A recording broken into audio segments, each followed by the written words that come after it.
الحمد لله نحمده ونستعينه ونستغفره ونؤمن به ونتوكل عليه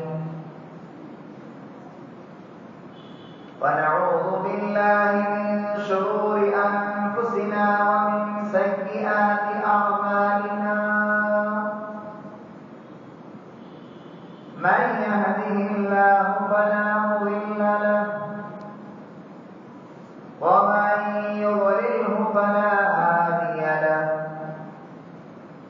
ونشهد أن لا إله إلا الله وحده لا شريك له ونشهد أن سيدنا ونبينا ومولانا محمدا عبده ورسوله أرسله الله تعالى إلى الناس كافة بشيرا ونذيرا وداعيا إلى الله بإذنه وسراجا منيرا أما بعد فأعوذ بالله من الشيطان الرجيم بسم الله الرحمن الرحيم وما أرسلناك إلا رحمة للعالمين فقال تعالى قل إن كنتم تحبون الله فاتبعوني يحببكم الله ويغفر لكم ذنوبكم والله غفور رحيم صدق الله العظيم وقال النبي عليه الصلاة والسلام لا يؤمن أحدكم حتى أكون أحب إليه من والده وولده والناس أجمعين أو كما قال عليه الصلاة والتسليم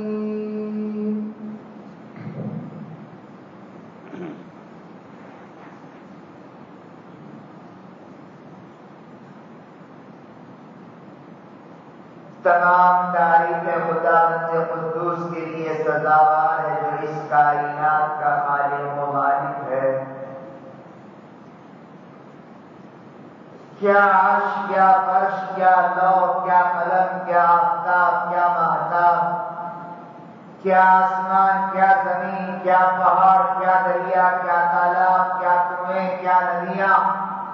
کیا درخت، کیا پتے، کیا پھل، کیا پھول، مرضی کے کائنات کا ذرہ ذرہ اسی کے قبضے قدرت میں ہے۔ درود و سلام ہو میرے آقا محمد الرسول اللہ صلی اللہ علیہ وسلم پر، جن کے صدقے میں اللہ تعالیٰ نے اس آفتاب و مہتاب، آسمان و زمین، کائنات کے ذرے ذرے کو پیدا کیا۔ حاضرین مجلس، محترم امام صاحب، ذمہ داران مسجد، مصلیان کرام، میرے مشرق و مربی حضرت مولانا عالم صاحب دامت برکاتہم، آپ تمام حضرات کے درمیان مجھے آج حاضری لے کر بہت خوشی ہو رہی ہے کہ اللہ تعالیٰ نے ہم کو رسول اکرم صلی اللہ علیہ وسلم کی سیرت طیبہ کو سننے کے ارادے سے یہاں پر جمع فرمایا۔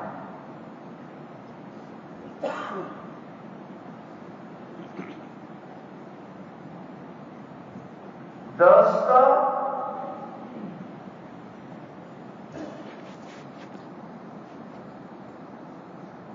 ہمارے لیے آج کا یہ دن، آج کی یہ گھڑی اور آج کی یہ مجلس بڑی خوشی اور مسرت کی ہے کہ ہمارے آقا محمد رسول اللہ صلی اللہ علیہ وسلم کی سیرت پاک کو سننے اور سنانے کے ارادے سے اللہ نے ہم سب کو یہاں جمع فرمایا۔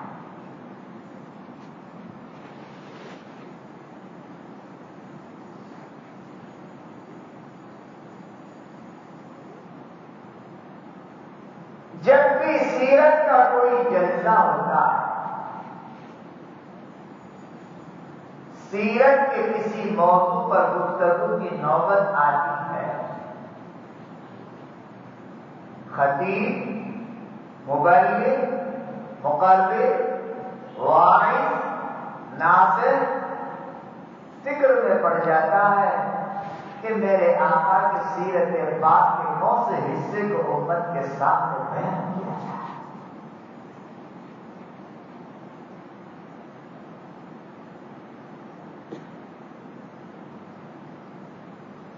جب سے اللہ نے دنیا کے نظام کو قائم کیا ہے، سینکڑوں انبیاء علیہ السلام زمین کے پردے پر آئے۔ حضرت آدم ہیں، حضرت نوح ہیں، حضرت شیس ہیں، حضرت صالح ہیں، حضرت ابراہیم ہیں، حضرت اسحاق ہیں، حضرت یعقوب ہیں، حضرت موسیٰ ہیں، حضرت عیسیٰ ہیں، حضرت ایوب ہیں۔ غرض یہ کہ سینکڑوں انبیاء اس دنیا کے اندر تشریف لائے۔ تاریخ گواہ ہے، سیرت گواہ ہے، اہل تاریخ لکھتے ہیں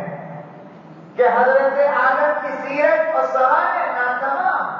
حضرت نوح کی سیرت اور سوانح ناتمام،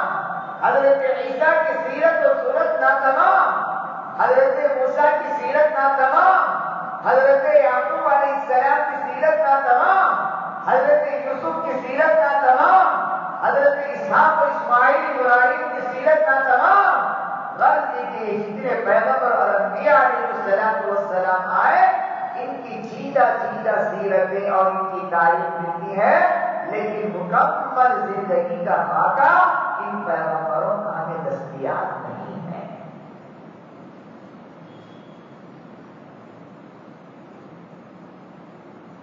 یہ تو صرف اور صرف محمد رسول اللہ صلی اللہ علیہ وسلم کی خوبی ہے کہ اللہ تعالیٰ نے امت کے ذریعے سے آپ علیہ السلام کی مکمل سیرت کو اہل سیرت کی فکر اور تڑپ اور کوشش کے ذریعے سے جمع فرما دیا ہے۔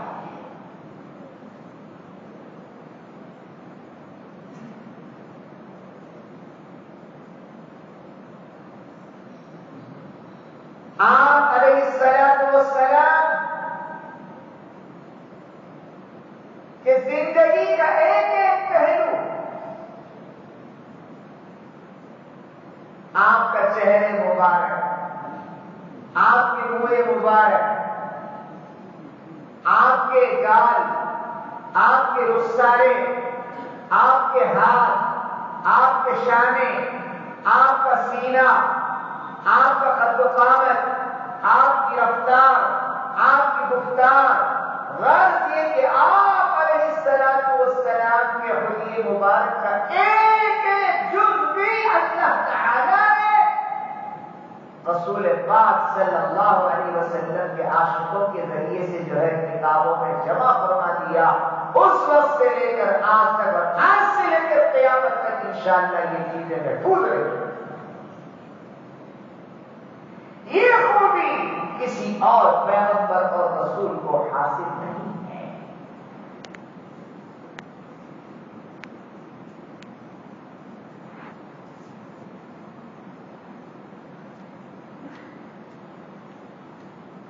دوستو، بزرگوں، میرے آقا صلی اللہ علیہ وسلم کی یہ خوبی ہے۔ آدم کی صورت، شیس کی معرفت، نوح کی شجاعت، موسیٰ کی سختی، عیسیٰ کی نرمی، دانیہ کی محبت، الیاس کا وقار، ایوب کا صبر، یوسف کا حسن، اللہ تبارک و تعالیٰ کی ان تمام خوبیوں کو میرے آقا محمد رسول اللہ صلی اللہ علیہ وسلم کو عطا کر دیا تھا۔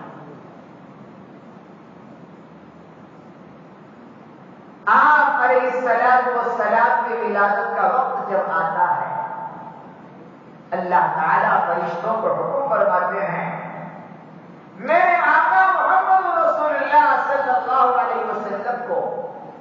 پہاڑوں میں لے جاؤ، دریاؤں میں لے جاؤ، تالابوں میں لے جاؤ، ندیوں میں لے جاؤ، چپے چپے پہ لے جاؤ، تاکہ قیامت تک آنے والے لوگوں کو معلوم ہو جائے کہ یہ محمد کون ہے اور نام محمد کا مقام کیا ہے اور ان کا درجہ اور رتبہ کیا ہے۔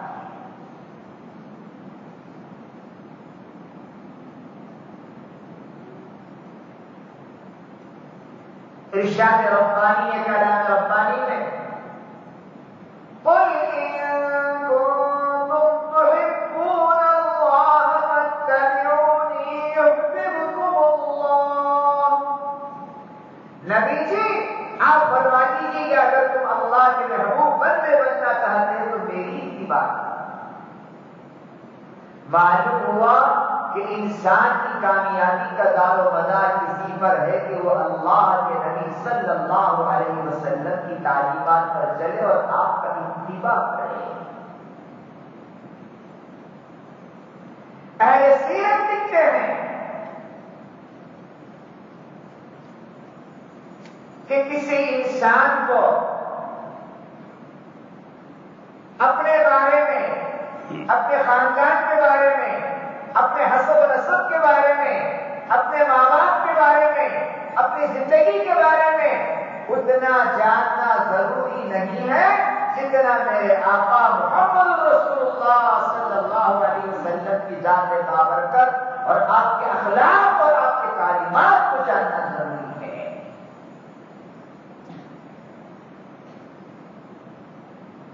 ہم یہاں پر بیٹھے ہیں، یہاں کوئی بیٹا بھی ہے، باپ بھی ہے، شوہر بھی ہے، دادا بھی ہے، نانا بھی ہے، تاجر بھی ہے، والد بھی ہے، مقرر بھی ہے، داعی بھی ہے۔ اللہ تعالیٰ فرماتے ہیں کہ اگر تم رسول اللہ صلی اللہ علیہ وسلم کے محبوب بندے بننا چاہتے ہو تو فرمایا فاتبعونی، میری اتباع کرو۔ تو اگر کوئی بیٹا ہے تو بیٹے رسول اللہ کی سیرت کو دیکھ لے، اگر کوئی باپ ہے تو باپ رسول اللہ کی سیرت کو دیکھ لے، اگر کوئی شوہر ہے تو شوہر رسول اللہ کی سیرت کو دیکھ لے، اگر کوئی تاجر ہے تو تاجر رسول اللہ کی سیرت کو دیکھ لے، اگر کوئی منصف ہے تو منصف رسول اللہ کی سیرت کو دیکھ لے، اگر کوئی مبلغ ہے تو مبلغ رسول اللہ کی سیرت کو دیکھ لے، اگر کوئی داعی ہے تو داعی رسول اللہ کی سیرت کو دیکھ لے، اگر کوئی تاجر ہے اور سچی پکی تجارت کرنا چاہتا ہے تو تاجر رسول اللہ صلی اللہ علیہ وسلم کی سیرت کو دیکھ لے۔ غرض یہ کہ زندگی کے تمام پہلوؤں کو اللہ تبارک و تعالیٰ نے میرے آقا صلی اللہ علیہ وسلم کے اندر کیا ہے۔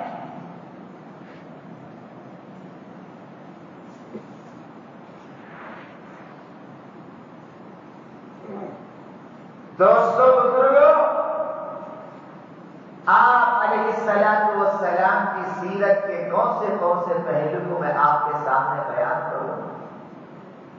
عنوان دیا گیا کہ رسول اکرم صلی اللہ علیہ وسلم کے اخلاق کے بارے میں کچھ ذکر ہو جائے، آپ کے فرمودات اور ارشادات کا کوئی خاکہ امت کے سامنے آ جائے۔ میں یہ عرض کرنا چاہتا ہوں، ہم سب جانتے ہیں کہ آپ کا نام محمد ہے، یہی نام مشہور بھی ہے، معروف بھی ہے، اور ہمیں یہ بھی معلوم ہے کہ اگر کوئی بیٹا ہے گھر میں اور وہ لوگوں کا محبوب ہے اور لوگ اسے چاہتے ہیں تو اس پیارے بیٹے کو ہر کوئی ایک نام دے دیتا ہے۔ ماں ایک نام سے پکارتی ہے، باپ ایک نام سے پکارتا ہے، رشتے دار ایک نام سے پکارتے ہیں، پڑوس ایک نام سے پکارتے ہیں۔ اسی طریقے سے آئیے سب سے پہلے ہم جانتے ہیں میرے آقا محمد رسول اللہ صلی اللہ علیہ وسلم کے اسماء مبارکہ کے سلسلے میں کچھ حقیقت۔ میرے آقا کا نام محمد بھی ہے، میرے آقا کا نام احمد بھی ہے، میرے آقا کا نام ماہی بھی ہے،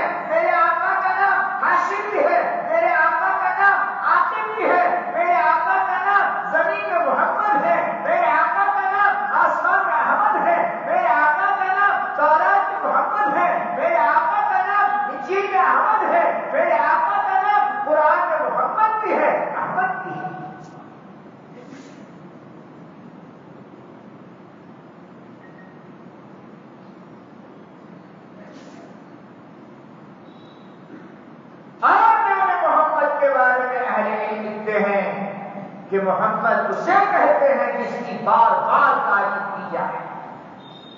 اور نام احمد کے بارے میں لکھتے ہیں احمد وہ ہے جو اللہ کی بار بار تعریف کرنے والا ہے۔ تو میرے آقا محمد رسول اللہ صلی اللہ علیہ وسلم کا نام محمد کے ہے، جس کے معنی یہ ہے جس کی بار بار تعریف کی جائے۔ میرے دوستوں بزرگوں، جیسا کہ میں نے اپنے کلام کے آغاز میں بھی کہا تھا کہ اللہ کے نبی صلی اللہ علیہ وسلم کی سیرتوں کا وہ پہلو ہے، مقرر حیران ہے، شاعر بھی حیران ہے، اہل سیرت بھی حیران ہے کہ رسول پاک کی سیرت کے دو سے پہلو کو امت کے سامنے رکھا جائے۔ نام محمد کے بارے میں کہا گیا ہے کہ نام محمد وہ ہے جس کی بار بار تعریف کی جائے۔ دوستو بزرگوں، میرے آقا محمد رسول اللہ صلی اللہ علیہ وسلم کی وہ خوبی ہے کہ ابھی آپ زمین کے پردے پر تشریف بھی نہیں لائے تھے، اللہ نے آپ کے وہ خوبیوں کو ظاہر کیا اور آپ کے وہ اوصاف کو امت کے سامنے ظاہر کر دیا۔ بڑے بڑے کسی پیغمبر اور جلیل القدر انبیاء کو بھی اللہ تعالیٰ نے شاید یہ مقام نصیب کیا ہو۔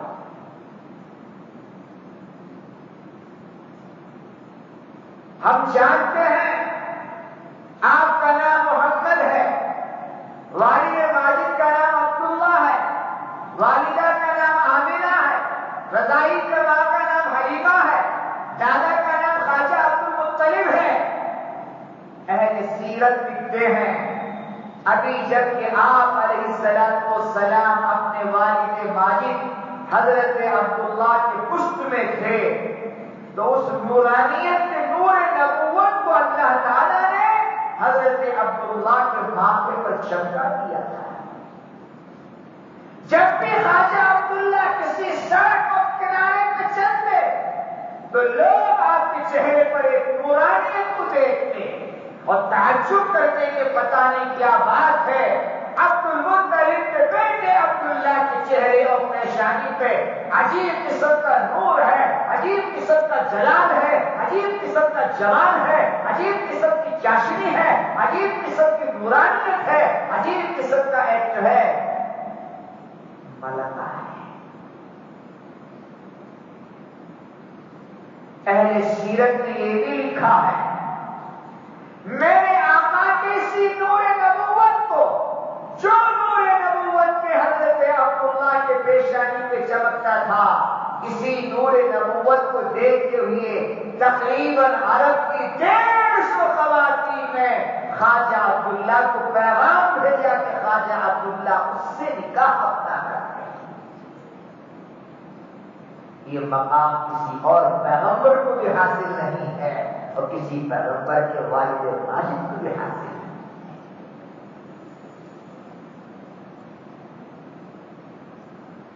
اور وقت مقررہ پر جب اللہ کے نبی صلی اللہ علیہ وسلم زمین کے پردے پر تشریف لائے تو خواجہ عبد المطلب نے اپنے بچے پوترے کا نام محمد رکھا اور کعبۃ اللہ کے پاس لے گئے اور کعبے کا طواف کیا۔ لوگوں نے پوچھا کہ آپ نے ان کا نام محمد کیوں رکھا ہے؟ تو آپ نے فرمایا میں نام اس لیے محمد رکھا ہوں تاکہ اس بچے کی بہت زیادہ تعریف کی جائے۔ اچھا، اب آپ ذرا سنیے آپ علیہ السلام کی تعریف کب سے اور کیسے کس طرح شروع ہو جاتی ہے۔ میرے دوستوں بزرگوں، سیرت حبیب میں یہ لکھا گیا ہے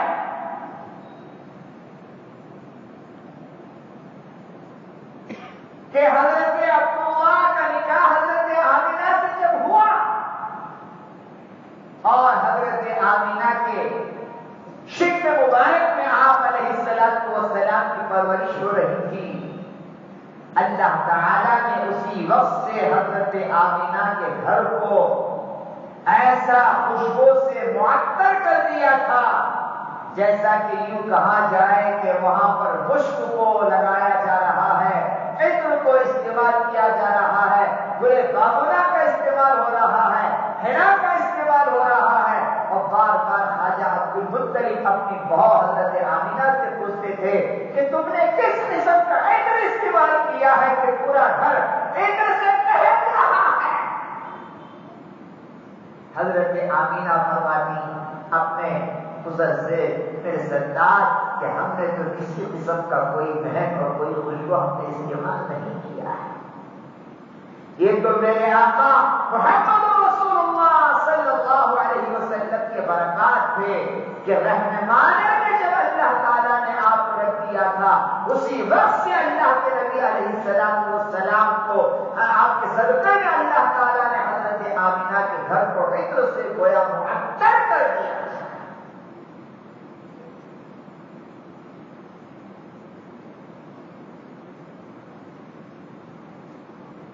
خواجہ عبدالمطلب نے کہا میں نے اپنے پوتے کا نام محمد اس لیے رکھا کہ میرے پوتے کی بار بار تعریف کی جائے۔ اللہ اکبر، کیا کیا تعریفیں کی جائیں، کس پہلو پر تعریف کی جائے،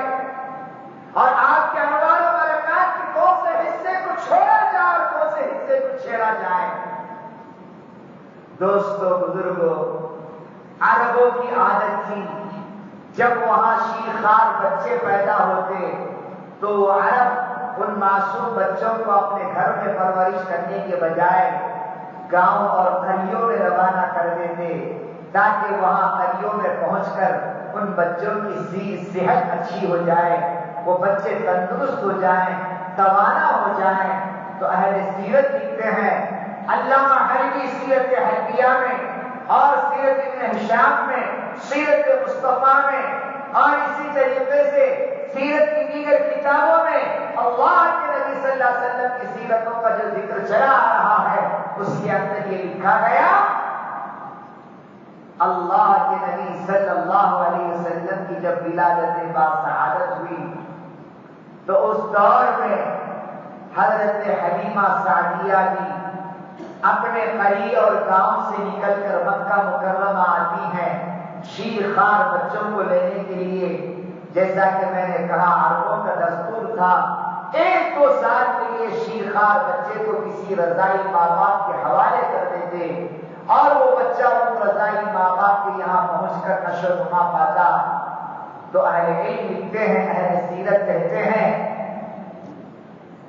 حضرت حلیمہ سعدیہ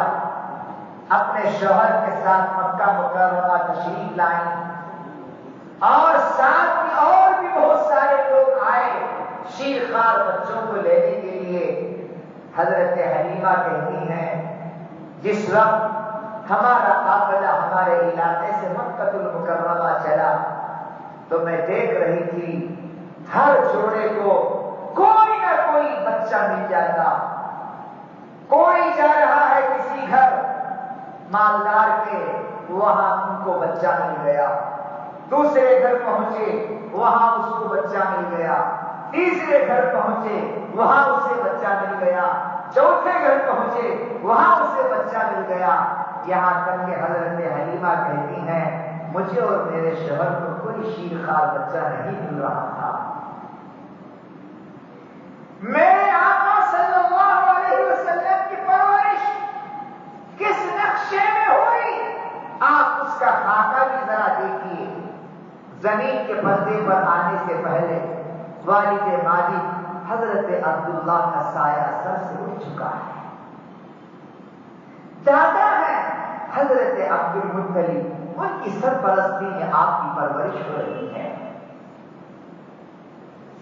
لوگوں کے نگاہوں میں بظاہر یہ وہم تھا، یہ گمان تھا، یہ نبی امی جسے سارے آنے والے رضائی ماں باپ غریب اور لاچار اور کمزور سمجھ کر چھوڑ کر جا رہے تھے، ان ظالموں کو پتا نہیں تھا یہ وہ محمد ہیں، انہی محمد کے صدقے میں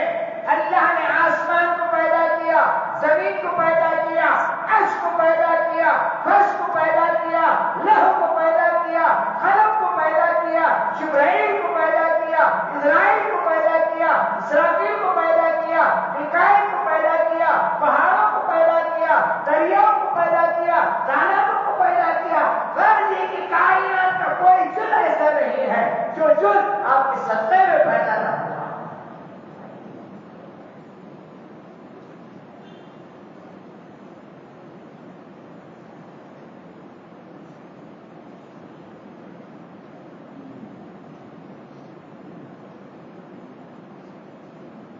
یہ آنے والے رضائی ماں باپ یہ سمجھ رہے تھے،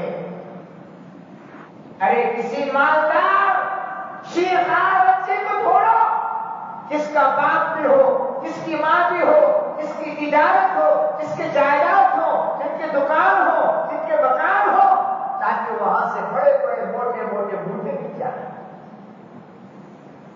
اہل تاریخ لکھتے ہیں میرے آقا کی ولادت باسعادت جب ہوئی ہے، رضائی ماں باپ شیرخوار بچوں کی تلاش میں جو آئے تھے، میرے آقا صلی اللہ علیہ وسلم کے گھر جاتے ہیں انہیں لینے کے لیے، لیکن پتہ چلتا ہے باپ کا سایہ بیٹے کے سر سے اڑ چکا ہے، نامولود ہے، یتیم ہے، بے سہارا ہے، تنگی ہے، مفلسی ہے، مال نہیں ہے، دولت نہیں ہے، اجرت کیا ملے گی، خود ہم بھوکے پیاسے اس بچے کو کیا کھلائیں گے، نہ ہماری بھوک مٹے گی، نہ ہماری پیاس مٹے گی، نہ ہمارے جانوروں کی بھوک مٹے گی، نہ ہمارے جانوروں کی پیاس مٹے گی، نہ ہمارے بچہ نہ ہمارا بچہ دودھ پیے گا، نہ ہم اس بچے کو دودھ پلائیں گے. اس غلط وہم گمان میں مبتلا ہو کر ہر کوئی جوڑا میرے آقا کے گھر آتا اور یتیمی کے لیبل کو دیکھ کر میرے آقا کو اپنے ہاتھوں کے لیے واپس چلا. قربان چاہیے میری اپنی جان حضرت حلیمہ سعدیہ پر، وہ فخر کے ساتھ بیان کرتی ہیں ہر جوڑا ہر ماما میرے آقا کے گھر پہ گئے اور واپس سے اس لیے ہو لیے کہ یتیم بچہ ہے، وہاں سے مال کی کوئی امید نہیں ہے. خود حضرت حلیمہ سعدیہ کی کہتی ہیں کہ ہم بھی کئی مکانات تلاش کرتے کرتے کرتے کرتے ہمیں کوئی بچہ نہیں ملا، تو میں اور میرے شوہر نے یہ گوارا نہ کیا کہ ہم خالی ہاتھ جائیں. ہم نے ارادہ کر لیا چلو یہ یتیم بچہ ہی ہے، اسے لے چلتے ہیں، ممکن ہے اللہ تعالیٰ اس کے انوار و برکات کو کچھ دکھلا دے. میرے دوستوں قسم کھا کے کہتا ہوں، حضرت حلیمہ کہتی ہیں یہ آسمان گواہ ہے، یہ زمین گواہ ہے، یہ چاند گواہ ہے، یہ سورج گواہ ہے، یہ کائنات کا چپا چپا گواہ ہے. حضرت آمینہ کہتی ہیں میں فخر سے یہ بتانا چاہتی ہوں کہ ہم تو اس نومولود بچے کو یتیم سمجھتے تھے، لیکن انہیں کیا پتا تھا یہ صرف یتیم نہیں ہے، درے یتیم ہے، نایاب موتی ہے، اس کا انہیں پتا نہیں تھا.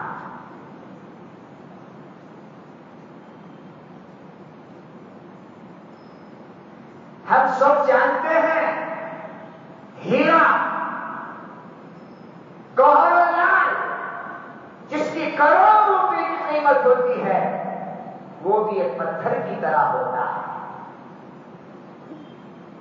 اور یہ پتھر ہے یا ہیرا وہی فرق کر سکتا ہے جو اس فن کا ماہر ہے، ورنہ تو دیکھنے میں تو ہیرا اور پتھر دونوں ایک ہی نظر آنے لگتے ہیں. دوستو حضرت عبد المطلب نے کہا میں نے اپنے پوتے کا نام محمد رکھا اس لیے تاکہ اس کی بار بار تعریف کی جائے. اب سنیے ابھی شیرخوار معصوم ہے میرے آقا محمد رسول اللہ صلی اللہ علیہ وسلم. رضائی ماں حضرت حلیمہ اس یتیم بچے کو اپنے گود میں لے کر اپنی سواری پہ اپنے شوہر کے پیچھے بیٹھتی ہیں. ابھی بیٹھی ہی نہیں تھی، اللہ پاک دیا. حضرت حلیمہ کے زبان سے سنیے. حضرت حلیمہ فرماتی ہیں جب ہم شیرخوار بچوں کی تلاش میں مکہ المکرمہ پہنچ رہے تھے تو جس سواری پہ ہم سوار ہو کر آ رہے تھے وہ سواری بڑی کمزور تھی, بڑی دبلی پتلی تھی, بڑے سست رفتار سے وہ چلتی تھی اور اس کے گھر بھی دودھ سے بالکل آری و خالی رہتے تھے. حضرت حلیمہ فرماتی ہیں میرے آقا محمد رسول اللہ صلی اللہ علیہ وسلم کو, آپ کی جسم خاکی کو, آپ کی جسد اطہر کو جیسے ہی میں اپنے گود میں لے کر میرے شوہر کے پیچھے سوار ہونے لگی,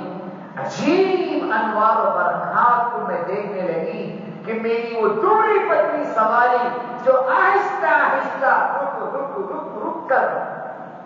چل رہی تھی. جب ہم وہاں سے مکہ آ رہے تھے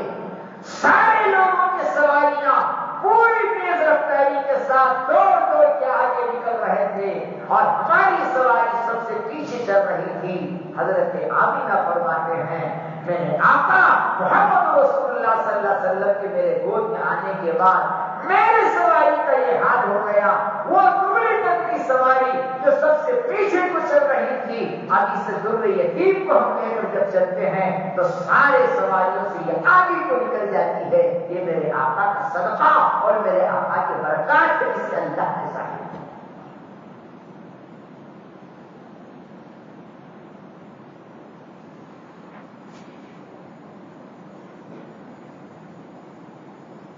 مولانا آدم صاحب سے میں نے پوچھا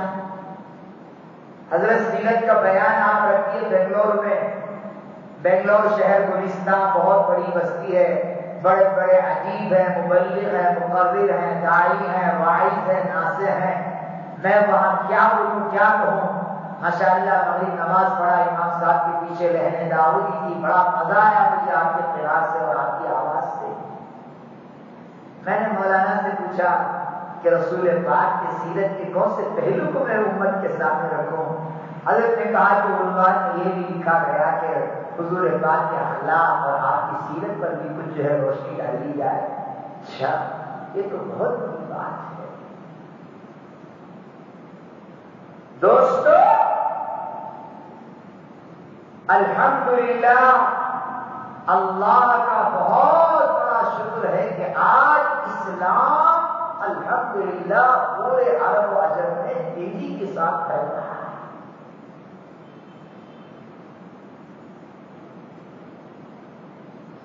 انشاءاللہ صبح قیامت تک یہ تیزی کے ساتھ پھیلتا رہے گا, لیکن شرط یہ ہے کہ ہمارے اخلاق نبوی صلی اللہ علیہ وسلم کے ہو جائیں.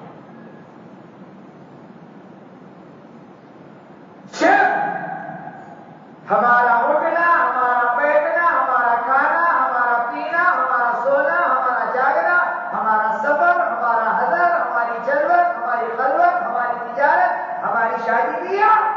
ہماری تجارت رسول اللہ صلی اللہ علیہ وسلم کے تعلیمات کے مطابق ہوگی. آپ یقین جانیے اغیار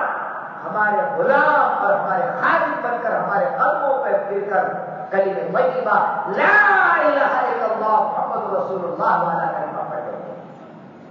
شرط یہ ہے کہ ہمارے اخلاق عالی ہو, عالی ہو, اونچے ہو. خوشی ہوئی مجھے کہ عنوان کیا گیا وہ کہا گیا کہ رسول اللہ کے اخلاق پر روشنی ڈالی جائے. میرے دوستو آج ہم ایک آزمائش میں مبتلا ہیں کہ یہاں سے لے کر وہاں تک حکومت کے قاری تھے, وہ ہمیں کھٹک رہے, ہم ان کو کھٹک رہے ہیں. لیکن یہ ہماری ایمان کی کمزوری ہے. ہمارا ایمان کمی ہو جائے, ہمارے اخلاق عالی ہو جائے, ہمارا معاملہ ٹھیک ہو جائے, یہ کیا ان کے باپ بھی ہمیں جو ہے زیادہ نہیں کر سکتے ہیں. قرآن گویا ہے وَأَنْتُمُ الْأَعْلَوْنَ إِن كُنتُم مُؤْمِنِينَ.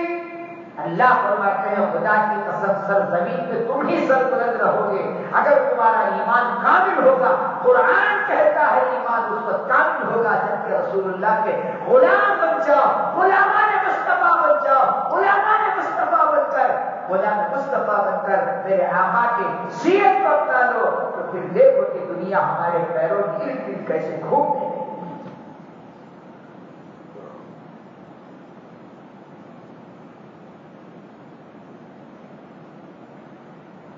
حضرت مولانا ریاض الرحمان صاحب رشادی رحمۃ اللہ علیہ کے قبر پر اللہ روح سے گئے۔ میرے اساتذہ میں سے ہوتے ہیں بواسطہ۔ ایک زمانہ تھا تقریباً 20-25 سال پہلے میں بنگلور میں بھی پڑھتا تھا یہاں پر 1 سال کے لیے، تو جب بھی ایسے سیرت کے جلسے ہوتے تو میں مولانا کے خطاب میں بڑے دلچسپی کے ساتھ جا کر بیٹھتا تھا۔ مجھے آج بھی وہ زمانہ یاد ہے کہ مولانا اخلاق نبوی صلی اللہ علیہ وسلم کے پہلو پر روشنی ڈالتے ہوئے ایک عجیب قصہ ذکر کر رہے تھے۔ فرما رہے تھے کہ ایک سفر تھا، ہم جا رہے تھے، بس اڈے پہ کھڑنے کا موقع آیا، وہاں پر اغیار و پجاری قسم کے لوگ بھی وہاں پر تھے۔ آج بھی وہ الفاظ و جملے میرے کانوں میں گونج رہے ہیں کہ مولانا نے فرمایا میں بس اڈے پہ کھڑا تھا تو ایک آدمی کو میں دیکھا کہ وہ ایک دکان سے کیلا خریدا اور کیلا خریدنے کے بعد اسے کھا کر اس کا چھلکا لبے سڑک ڈال دیا اور چلتا رہا۔ مولانا فرماتے ہیں میں یہ سمجھ کر کہ کیلے کا چھلکا ہے جو زمین پہ گرا ہے، اور اگر کوئی آسمان میں دیکھتا ہوا اس چھلکے میں پیر رکھے گا پھسل کے گر جائے گا، چوٹ آ جائے گی، پیر زخمی ہو جائے گا، پھسل کر پیر ٹوٹ بھی سکتا ہے۔ تو حضرت رحمت اللہ علیہ فرمانے لگے مجھے میرے آقا محمد رسول اللہ صلی اللہ علیہ وسلم کے عالی اخلاق اور آپ کی تعلیمات یاد آ گئے۔ فرمایا ایمان کی چند شاخیں ہیں، وہ ادناہا اماطۃ الاذى عن الطریق، ایمان کا ادنا درجہ، ایمان والے کی ادنا شان یہ ہے کہ تکلیف دینے والی چیز کو راستے سے اٹھا دے۔ حضرت فرماتے ہیں میں یہ سمجھ کر کہ اس چھلکے پر اگر کوئی پیر رکھے گا تو پھسل کے گر جائے گا، اور ادھر میرے آقا کے اخلاق کی تعلیم و تربیت ہے کہ ایمان والے کی شان یہ ہوتی ہے کہ تکلیف دینے والی چیز کو راستے سے ہٹا دو۔ حضرت فرماتے ہیں کہ میں گیا، میرے ہاتھ سے وہ چھلکے کو اٹھایا اور کنارے پر لگایا، پھر حضرت فرمانے لگے میں دیکھ رہا تھا کہ کنارے ایک پجاری کھڑا تھا، یہ منظر دیکھ رہا تھا، وہ میرے پیشانی کو چھونے لگا، کہنے لگا کہ تم جیسے نیک مسلمانوں ہی کے ذریعے سے آج بھی اسلامی شان سے پھیل رہا ہے۔ یہ تھے میرے آقا۔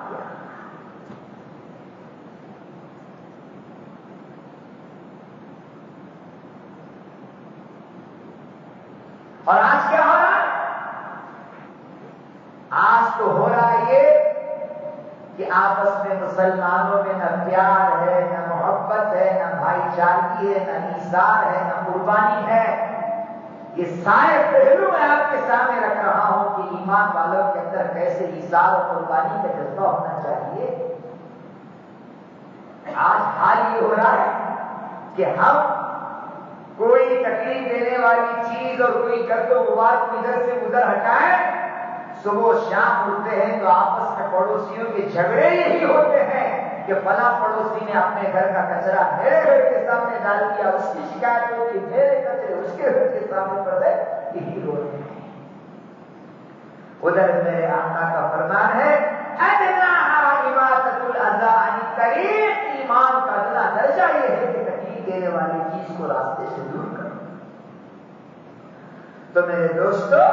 رسول اللہ صلی اللہ علیہ وسلم کے اخلاق کو ہم اپناتے ہیں تو پھر دیکھیے اسلام کیسے تیزی سے پھیل رہا ہے۔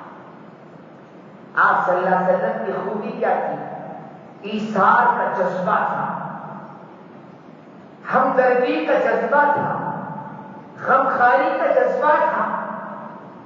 حضرت مولانا خلیل الرحمان سجاد نعمانی دامت برکاتہ لکھنؤ کے ہندوستان کے بڑے زبردست نامور عالم دین ہیں، وہ فرماتے ہیں کہ اسلام کو سراپا ہمارے اخلاق سے پھیلتا ہے۔ وہ فرما رہے تھے کہ ایک باہر کے ملکوں کا یہ واقعہ ہے کہ بڑا بازار ہے جہاں پر سینکڑوں دکانیں ہیں۔ میں نے ابھی کہا کہ اللہ کہتے ہیں وَأَنْتُمُ الْأَعْلَوْنَ إِن كُنتُم مُؤْمِنِينَ، تم ہی سرزمین میں سربلند رہو گے اگر تم کامل ایمان والے ہو۔ اغیار ہونے کے باوجود لوگوں کو ان کو بھروسہ ہوتا ہے کہ مسلمان سچا ہوتا ہے، دھوکہ باز نہیں ہوتا ہے، ان کی معاملات صاف ہوتے ہیں، ان کی تجارت صاف ہوتی ہے، ان کی چیزوں میں صفائی ہوتی ہے۔ چنانچہ حضرت والا فرما رہے تھے کہ ایک مقام ہے جو گھنا بازار ہے، مسلمانوں کی دکانیں ہیں، لوگ آ رہے ہیں، مسلمانوں کی دکانوں پہ سامان لے رہے۔ حضرت والا نے فرمایا ایک دن ایسا آیا کہ زوردار بارش ہو رہی ہے، لوگ آ رہے ہیں، ایک مخصوص مسلمان کی دکان تھی جو بڑا ایماندار اور امانتدار تھا، ہر آنے والا اسی کی دکان پہ آ رہا ہے اور اپنا مال خرید رہا ہے، یہاں تک کہ شام ہو گئی۔ صبح سے لے کر شام تک اس مسلمان کی دکان کے سامنے ایک یہودی کی بھی دکان تھی، ایک گاہک بھی اس یہودی کی دکان پر نہیں چڑھا۔ آنے والا ہر آدمی یہودی ہو، نصرانی ہو، مجوسی ہو، مسلمان ہو، کافر ہو، ہر ایک جو ہے اس کی صاحب ایمان کی دکان پہ آ رہا ہے اور مال لے رہا ہے، یہاں تک کہ وہ بیچتے تھک گئے اور ان کی دکان کے بند کرنے کا وقت آتا ہے تو ایک اور گاہک آتا ہے، کہتا ہے کہ مجھے یہ چیز دے کر بند کر دیجیے گا۔ ایمان والا تھا، غلام مصطفیٰ تھا، عاشق رسول تھا، عاشق محمد تھا، خاندان محمدی سے تعلق تھا، محمد رسول اللہ کی نور نبوت کا شمع اس کے اندر تھا۔ چنانچہ اس نے اس آنے والے تاجر کو بلایا، اپنے کان میں آہستہ سے گفتگو کیا اور کہنے لگا میرے پیارے بھائی، یہ بات میں تمہیں کہنا چاہتا ہوں، تم اسے برا نہ سمجھنا۔ وہ یہ ہے کہ الحمدللہ صبح سے جب سے میں دکان کھول کے بیٹھا ہوں اتنے گاہک آ گئے کہ میں ان کو فروخت کرتے دیتے تھک چکا ہوں، اب تو میرے دکان کے بند کرنے کا وقت آ گیا ہے۔ میرے دکان کے سامنے میرے پڑوسی یہودی بھائی کی دکان ہے، نصرانی بھائی کی دکان ہے، میری طرح اس کی بھی بیوی ہے، اس کے بھی بچے ہیں، ایک گاہک بھی اس کی دکان پہ نہیں چڑھا ہے، بہتر ہے کہ آپ اس سے خریدنے کے بجائے اس سے خرید لیجیے۔ اس طرح کھان میں انہوں نے کہا۔ اب اس کے بعد وہ دکان بند کر دیے۔ مولانا فرما رہے تھے کہ وہ مسلمان اللہ کا بندہ مولانا کی بات سن کر اس یہودی کی دکان پہ گیا اور جا کے مال لینے لگا تو وہ یہودی سمجھ گیا کہ یہ آنے والا خود اپنے سے نہیں آیا ہے بلکہ غلام مصطفیٰ کی ہدایت پر آیا ہے، یہاں تک کہ وہ یہودی سے مال بیچتا ہے، پھر اس کے بعد اپنی دکان بند کر کے آتا ہے، اس غلام مصطفیٰ کے قدموں میں گرتا ہے، وہ کہتا ہے لا الہ الا اللہ محمد رسول اللہ۔ دوستو یہ ہے اخلاق نبی صلی اللہ علیہ وسلم۔ اب سنیے، خواجہ عبدالمطلب نے کہا تھا کہ میں اپنے پوتے کا نام نام محمد اس لیے رکھا کہ بار بار اس کی تعریف کی جائے۔ حضرت آمینہ فرماتی ہے جب میں اس در یتیم کو لے کر اپنے علاقے اپنے گھر پہنچی تو گھر پر پہنچنے کے بعد بھی عجیب منظر میں دیکھتی ہوں۔ میں نے کہا تھا رسول اللہ صلی اللہ علیہ وسلم کے اخلاق اور آپ کے کردار یہ تھے کہ آپ علیہ السلام ماشاء اللہ ہمیشہ سے امت کو ایسی نصیحت کی، ایسی تعلیم و تربیت فرمائی کہ اگر ہم ان تعلیم و تربیت کو زندگی کا اوڑھنا بچھونا بنا لیں گے تو انشاءاللہ یہ سارا خطہ سارا حصہ جو ہے اسلام سے جو ہے وہ چال جائے گا انشاءاللہ۔ حضرت حلیمہ فرماتی ہیں در یتیم محمد رسول اللہ صلی اللہ علیہ وسلم کو میں جب اپنے گھر لایا اور اپنے سینے سے لگا کر اس معصوم بچے کو دودھ پلا رہی تھی، اہل سیرت لکھتے ہیں، سیرت ابن ہشام، سیرت حلبیہ، سیرت مصطفیٰ اور جو ہے سیرت حبیب اور تاریخ حبیب وغیرہ مختلف سیرت کی کتابوں میں ہیں جو سیرت پاک سے بھری پڑی ہیں۔ ابھی شیر خاری کا زمانہ ہے، کوئی عقل اور سمجھ اور سود اور کیا ہے بڑی عمر کا بچہ کہ بالکل سمجھداری سے کام کرے، کوئی بات وہاں پر نہ تھی۔ ابھی شیر خاری کا زمانہ ہے، اس کے باوجود حضرت حلیمہ سعدیہ فرماتی ہیں کہ پہلے ہی سے میرے گود میں میرا ایک سگا جگر بھی تھا اور ساتھ ہی ساتھ محمد رسول اللہ بھی آگے جو دوسرا جگر تھا۔ حضرت حلیمہ فرماتی ہیں میرے جگر گوشا محمد رسول اللہ صلی اللہ علیہ وسلم کا یہ معمول تھا، جب بھی وہ دودھ پیتے تو میرے سینے کے ایک حصے ہی سے پیتے تاکہ اس دوسرے حصے سے میں اپنے سگے بیٹے کو دودھ پلاتی چلوں۔ اللہ اکبر، بچپن ہی سے میرے آقا محمد رسول اللہ صلی اللہ علیہ وسلم کے اخلاق اور ایثار اور ہمدردی کا جذبہ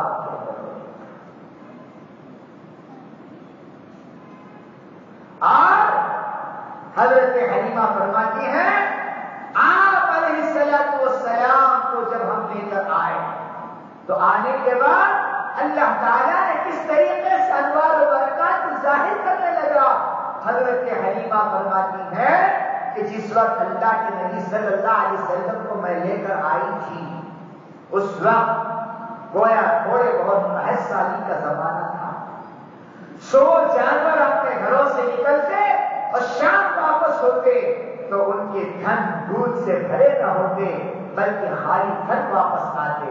حضرت حلیمہ فرماتی ہیں میرے گھر میں یہ چند بکریاں تھیں جو صبح کو نکلتی اور شام واپس آتی۔ حضرت حلیمہ فرماتی ہیں میں حیران رہتی تھی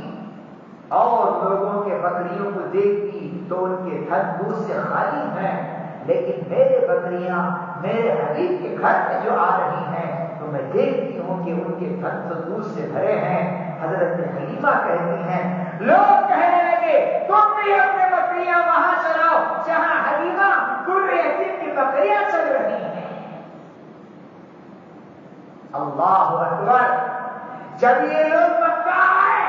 میرے آقا کو یتیم سمجھ کے چھوڑ کے چلے گئے، جب میرے آقا ان کے شہر اور وطن پہنچے اب کہہ رہے ہیں بکریاں وہاں چلاؤ جہاں حلیمہ کی بکریاں چل رہی ہیں۔ یہ میرے آقا کی برکات۔ الغرض میرے دوستوں بزرگوں کہنے کا مطلب یہ ہے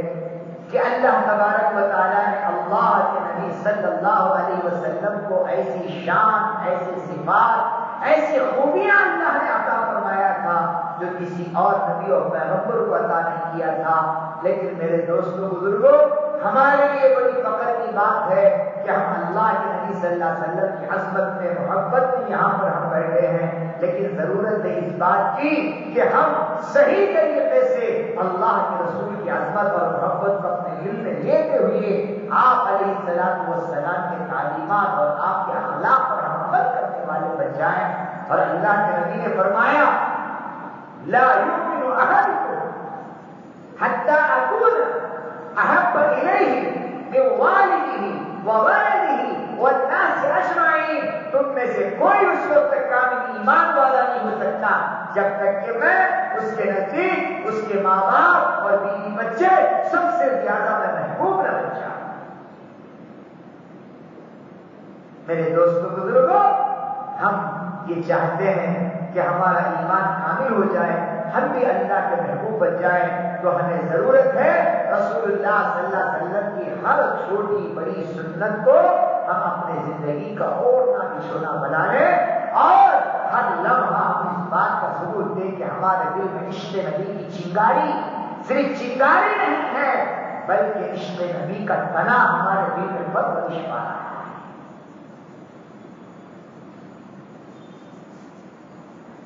حضرات صحابہ کو معلوم ہے رسول اللہ صلی اللہ علیہ وسلم سے کیسی عجیب غریب محبت تھی، حضرت ابو دجانہ ایک جہاد میں شریک ہیں، میرے آقا صلی اللہ علیہ وسلم پر تیر و تلوار کی بارش ہو رہی ہے، حضرت ابو دجانہ میرے آقا کے چہرے کے سامنے آ جاتے ہیں اور دشمن کے آنے والے تیر و تلوار کو اپنے پشت اور اپنے چہرے پہ لیتے ہیں۔ عجیب منظر تھا وہاں پر کہ اگر دشمن کسی پر تیر و تلوار برساتا ہے تو ہم اپنا چہرہ دشمن کے چہرے کی طرف کرتے ہیں تاکہ آنکھوں سے دیکھ سکیں کہ تیر و تلوار کی بارش کدھر سے ہو رہی ہے۔ اہل سیرت لکھتے ہیں حضرت ابو دجانہ جب اللہ کے نبی صلی اللہ علیہ وسلم پر آنے والے تیر و تلوار کو اپنے اوپر لے رہے تھے تو اپنا چہرہ دشمن کی طرف کرنے کے بجائے چہرہ رسول پاک کی طرف کیا اور پیٹ دشمن کی طرف کی، یہاں تک کہ دشمن کے تیر و تلوار پیٹ میں پڑتے پڑتے پڑتے جسم چھلنی ہو رہا تھا۔ لوگ کہہ رہے تھے ابو دجانہ عشق رسول میں چلنے والے، ابو دجانہ عشق رسول میں مرنے والے، ابو دجانہ عشق رسول میں جان شہادت پیش کرنے والے، اپنا چہرہ دشمن کی طرف کر لو تاکہ تمہاری جان بچ جائے، اپنے پشت کو رسول اللہ کی طرف کر لو۔ معلوم ہے حضرت ابو دجانہ نے کیا کہا؟ حضرت ابو دجانہ نے کہا مجھے یہ گوارا ہے دشمن کے تیر لے لو، مجھے یہ گوارا ہے دشمن کے زیب کھا لو، مجھے یہ گوارا ہے دشمن کی پٹائی سے میں جو ہے اپنے آپ کو شہید کر دو، لیکن یہ میں نہیں چاہتا، میں دنیا سے زیادہ چاہتا میرا چہرہ دشمن کی طرف ہو اور میرا چہرہ رسول اللہ کے چہرے سے گھما پھرا ہوا۔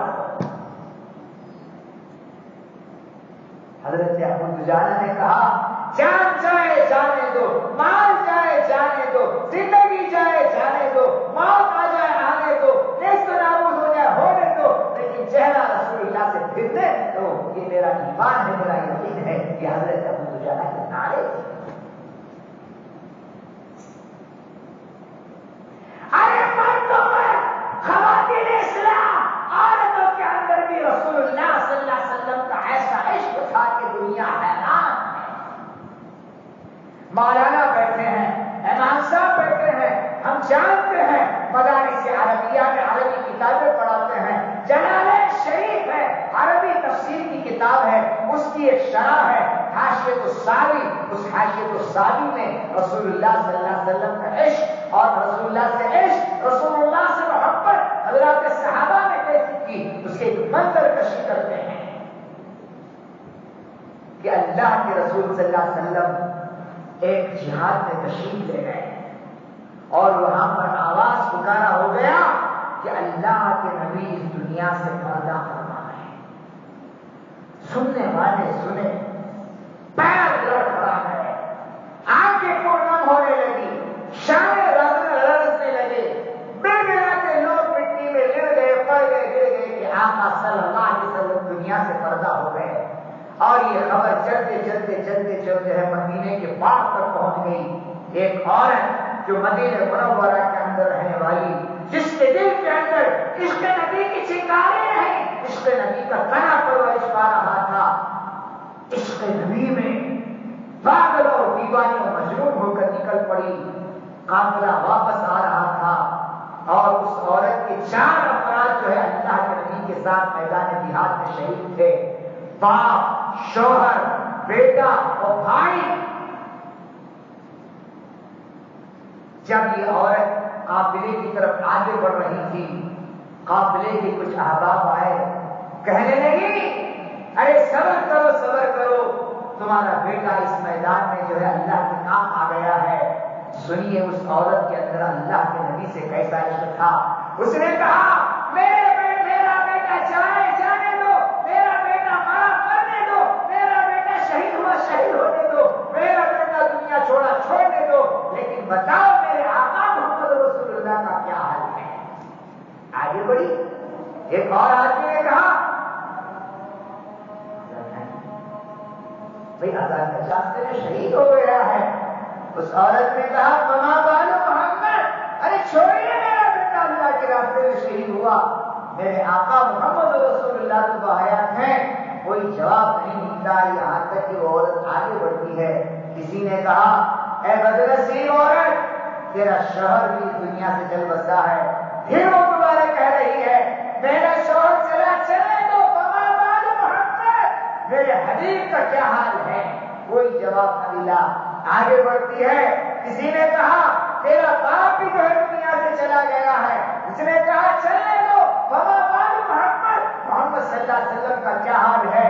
تو کہنے والے نے کہا وہ تو باحیات ہیں۔ اب اس عورت نے کیا کہا سنیے، کہا کل ہم بعد محمد جلل،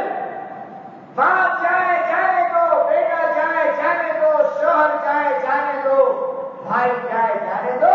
محمد رسول اللہ صلی اللہ علیہ وسلم اگر باحیات ہیں تو اب مجھے کوئی فکر نہیں ہے۔ اسی کو اللہ کے نبی نے فرمایا تم میں سے کوئی اس وقت تک کامل ایمان والا نہیں ہو سکتا جب تک کہ اس کے دل کے اندر میری محبت۔ میرے دوستوں بزرگوں، اس میں کیا شک ہے کہ ہم تمام کے اندر اپنے بیوی بچے وغیرہ وغیرہ سب سے زیادہ میرے آقا محمد رسول اللہ صلی اللہ علیہ وسلم ہی کی محبت ہونی چاہیے۔ اس لیے کہ آج زمین کے پردے پر کوئی مالدار اپنے مال کی زکات نکالتا ہے، کوئی آدمی صدقہ کرتا ہے، کوئی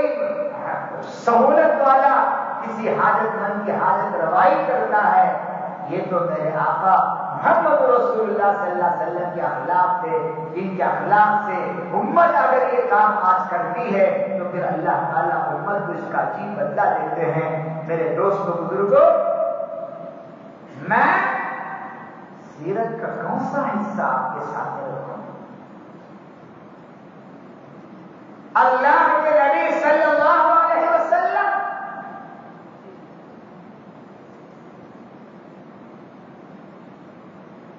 غار حرا میں پہنچ کر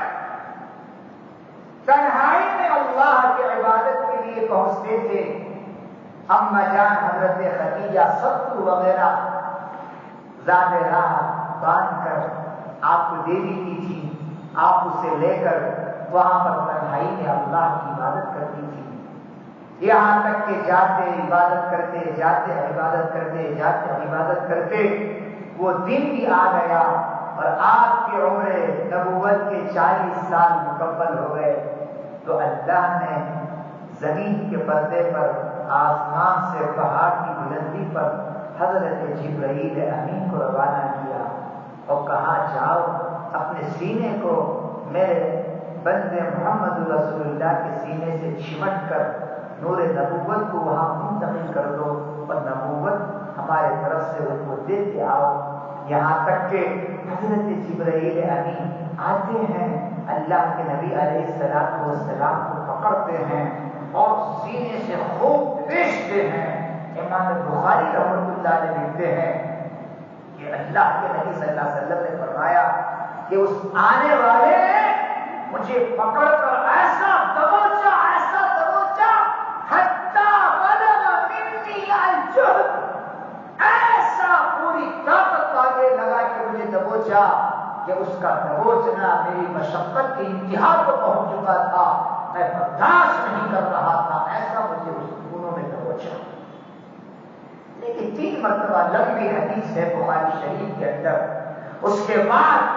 حضرت جبرائیل نے کہا اقرأ باسم ربک الذی خلق الانسان من علق۔ سورہ علق کی آیتوں کا نزول ہوا۔ یہ پہلا موقع تھا حضرت جبرائیل امین کا اللہ کے نبی سے اور اللہ کے نبی کا حضرت جبرائیل سے تعلق قائم ہوا۔ یہاں تک کہ یہ نیا موقع تھا جس کی وجہ سے اللہ کے نبی علیہ السلام کو حضرت جبرائیل کی اس دبوچنے کی کیفیت سے بخار سا آ گیا، یہاں تک کہ آپ گھبرائے اما جان حضرت خدیجہ کے یہاں آتے ہیں اور آ کر پورا واقعہ بیان کرتے ہیں کہ میں پہاڑ کی دامن اور بلندی میں تھا، کوئی آیا مجھے دبوچا اور مجھے پکڑا، یہاں تک کہ اللہ کے نبی کمر میں لپٹ گئے، لیٹ گئے، بخار اوپر کو چڑھ چکا تھا، آپ ڈر گئے، خوف کھا رہے تھے کہ مجھے کیا ہونے والا ہے۔ اس وقت اما جان حضرت خدیجہ رضی اللہ عنہا نے میرے آقا صلی اللہ علیہ وسلم کو فرمایا کلا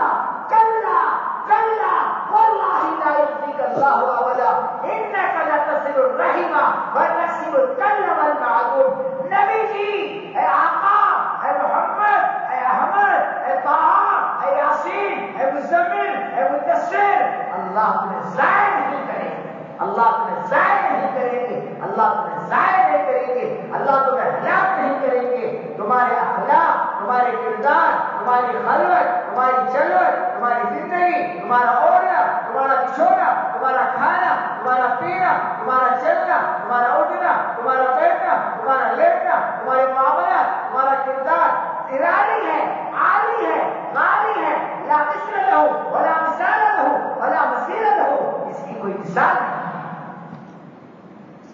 فرمایا اما جان حضرت خدیجہ نے، میرے سرتاج، میرے آقا، تم وہ ہو کہ اگر کوئی عورت ہے اس کا بچہ گم ہونے کی وجہ سے وہ پریشان، ماری ماری، گلی کچا، پاگل اور دیوانی ہو کر گھومتی ہے، تکسب الکل والمعدوم، اس گم شدہ عورت کے بچے کو آپ تلاش کر کے اس کے مانگتے کو وہاں پر پہنچا کر اس کی ماں کی روح کو آپ تسلی پہنچاتے ہیں۔ کوئی نادار، کوئی مفلس، کوئی یتیم ساری بن کر ہاتھ پھیلاتا ہے، اس کے سر پہ دست شفقت آپ رکھ کر اس کے غم کو آپ دور کرتے ہیں، ایسے عالی و عالی اخلاق والے کو اللہ کس ضائع نہیں کریں گے۔ یہ حضرت خدیجہ نے نبوت کے ابتدائی دنوں ہی میں اللہ کے نبی کے اوصاف کو بیان کر دیا۔ دوستو، اہل سیرت لکھتے ہیں ایک دن کا واقعہ ایسا بھی ہوا کہ عید کا دن آ گیا، لوگ اپنے گھروں سے عید برات کے موقع پر نئے نئے کپڑے پہن کر عطر سے معطر ہو کے سج کر بن کر دھل کر گھر سے نکل رہے ہیں۔ اور جیسا کہ ہم بھی کہیں جاتے ہیں تو اپنے بچوں کو بھی لے آتے ہیں، بنگلور شہر گلستان میں ہم آئے تو ہم بھی اپنے بچوں کو آپ کے ساتھ لائے، میرے بچے بھی اس محفل میں بیٹھے ہم آنگن باڑی کے ساتھ۔ ماں باپ کی خواہش ہوتی ہے کہ بچے بھی ساتھ چلے گھومیں، تو عید بارات کے موقع پر باپ جو ہے اپنے بچوں کو بھی ساتھ لے کر چلتا ہے خوشی خوشی۔ میرے آقا صلی اللہ علیہ وسلم عیدگاہ جا رہے تھے، اچانک آپ کی نگاہ ایک کنارے کونے پر پڑتی ہے۔ آپ نے دیکھا ایک یتیم اور معصوم بچہ ہے جو کونے میں کھڑ کر گڑگڑا رہا ہے، گڑگڑاتا ہوا رہا ہے۔ میرے دوستوں، میرے آقا کی سیرت کے بارے میں کیا کہوں؟ امت کے رونے پر آپ کو رونا آتا، امت کے تڑپنے پر آپ تڑپ جاتے، امت کی فکر پر آپ بے چین ہو جاتے، امت کے بھوک و پیاسے ہونے پر آپ کی بھوک کی پیاسے کی زندگی گزارتے، اور امت کے خوش ہونے پر آپ بھی خوش ہوتے۔ یہاں تک کہ اللہ کے نبی آپ اپنا رخ، اپنی توجہ، اپنے قلب عیدگاہ کی طرف آگے بڑھانے کے بجائے اس یتیم بچے کی طرف کرتے ہیں، اسے اپنے قریب کرتے ہیں، اپنے سینے سے لگاتے ہیں اور اس کی آنکھوں کو پوچھتے ہیں اور پوچھتے ہیں کہ بیٹے بتا رو کیوں رہا ہے؟ وہ بچہ کہتا ہے اسے پتا تھا بھی کہ یہ محمد ہے یا نہ تھا بھی کہ یہ احمد ہے یا نہ تھا بھی کہ یہ غریبوں کے ماوا ہیں، یتیموں کے مسیحا ہیں، مسکینوں کے ملجا ہیں اور حاجت مندوں کے کعبہ ہیں۔ ایک شاعر میرے آقا کے بارے میں کہہ رہا تھا،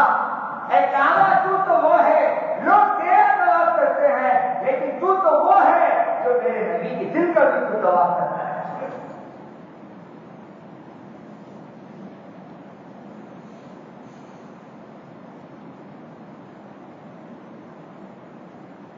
اللہ کے نبی صلی اللہ علیہ وسلم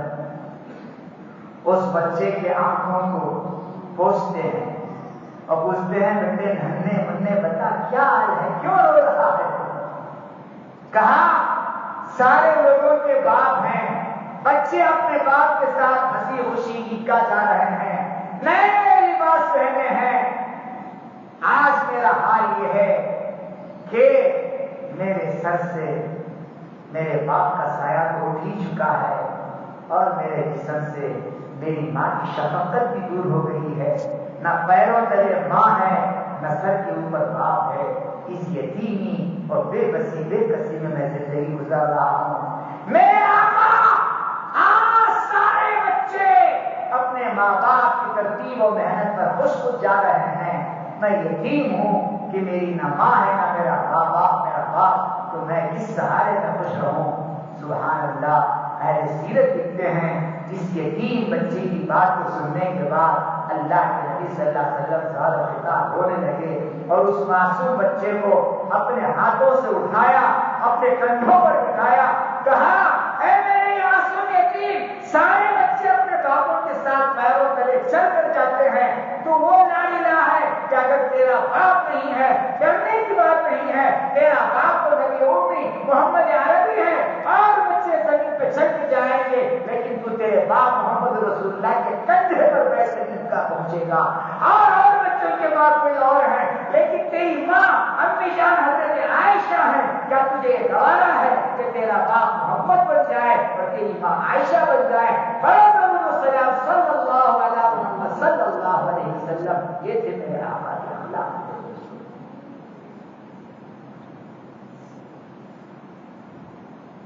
یہی وجہ ہے مولانا نے کہا کہ اخلاق کے پہلو پر ہم روشنی ڈالیں۔ معلوم ہے اسلام کے اندر آپس میں پڑوسیوں کا بھی کس قدر جو ہے حق ہے۔ اللہ معاف فرمائے، آج ایک پڑوسی دوسرے پڑوسی سے خوش و خرم رہنے کے بجائے ہر وقت کچھ نہ کچھ کھٹ پٹ ہوتی رہتی ہے، حالانکہ رسول اللہ صلی اللہ علیہ وسلم نے فرمایا جبرائیل امین بار بار تہوار مقرر آتے اور اس قدر پڑوسیوں کے حقوق کے بارے میں ذکر کرتے، مجھے تو ڈر ہو رہا تھا کہ جس طریقے سے باپ بیٹے کا وارث بنتا ہے، بیٹا باپ کا وارث بنتا ہے، اسی طریقے سے پڑوس بھی پڑوس کا وارث نہ بن جائے۔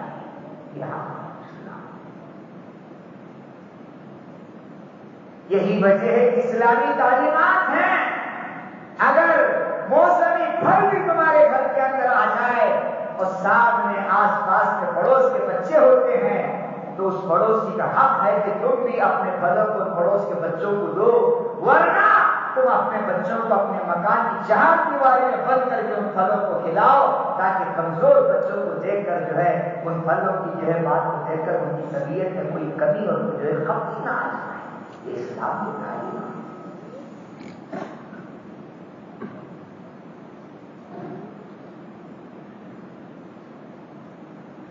سورہ عبس قرآن مجید کی پارہ نمبر 20 کی آیت کریمہ ہے،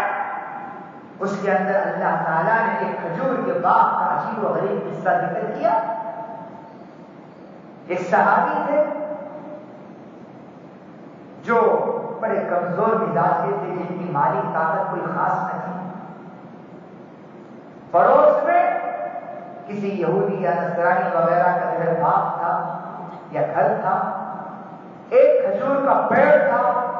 اور وہ درخت اس مسکین صحابی کے گھر کی طرف جھکا ہوا تھا، تو ان کے معصوم اور یتیم بچے وہ گرے پڑے کھجور اٹھا کر کھا لیتے۔ وہ پڑوسی جو کلمہ گو تھا، ایسا ظالم مزاج کا تھا، ان معصوم بچوں کے منہ میں پڑا ہوا دانا بھی وہ ہاتھ ڈال کر نکال لیتا تھا، ایسا کمبخت تھا۔ ان صحابی کو بڑی تکلیف، اللہ کے نبی کی خدمت میں آپ پہنچے اور پہنچ کر اس سارے واقعے کی منظر کشی کی کہ اللہ کے نبی میرے گھر کا یہ حال ہے، میرے معصوم بچے اس درخت کے خود کے پھل اٹھا کے کھاتے ہیں تو اسے بھی وہ منہ میں انگلی ڈال کر نکال کر کھا لیتا ہے۔ اللہ کے نبی صلی اللہ علیہ وسلم کو ان صحابی رسول کی بات کو سن کر آپ دل اور کلیجہ کھان گیا۔ ایک اور صحابی کو بلایا، فرمایا اس درخت کو وہ چاہے جتنی قیمت پہ ہے تم اتنی قیمت دے کر خرید لو اور اس مسکین کے لیے صدقہ کرو۔ یہ تھے میرے نبی صلی اللہ علیہ وسلم۔